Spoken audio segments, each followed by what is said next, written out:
கேளம்பாக்கத்தில் பழமை வாய்ந்த அருள்மிகு ஸ்ரீ துலுக்கானத்தம்மன் ஆலய அஷ்டபந்தன மகா கும்பாபிஷேகம் வெகு சிறப்பாக நடைபெற்றது.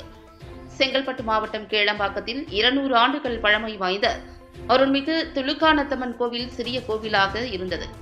இக்கோவிலை புனரமைத்து கோவில் கோபுரம் மற்றும் விமான மண்டபம் அமைக்க ஊர் மக்கள் முடிவு செய்து அதன்படி கோவில் திருப்பணிகள் நடைபெற்று முடிவுற்ற நிலையில் கடந்த வெள்ளிக்கிழமை முதல் கால யாக பூஜையுடன் பல்வேறு வேள்விகள் துவங்கி நேற்று 2ஆம் கால யாக பூஜை, இன்று காலை கோ பூஜை, 3ஆம் கால யாக பூஜை என பல்வேறு வேள்விகள் முடிவுற்று யாகசாலையில் வைத்து பூஜிக்கப்பட்ட புனித நீர் அடங்கிய கிடங்களை சிவாச்சாரியார்கள் தலையில் சுமந்து ஆலயத்தை சுற்றி வலம் வந்து தொடர்ந்து கோபுர விமானத்திற்கும் மூலவர் ஸ்ரீ துலுக்கானத்தம்மனுக்கும் புனித நீர் ஊற்றி மகா கும்பாபிஷேகம் வெகு சிறப்பாக நடைபெற்றது.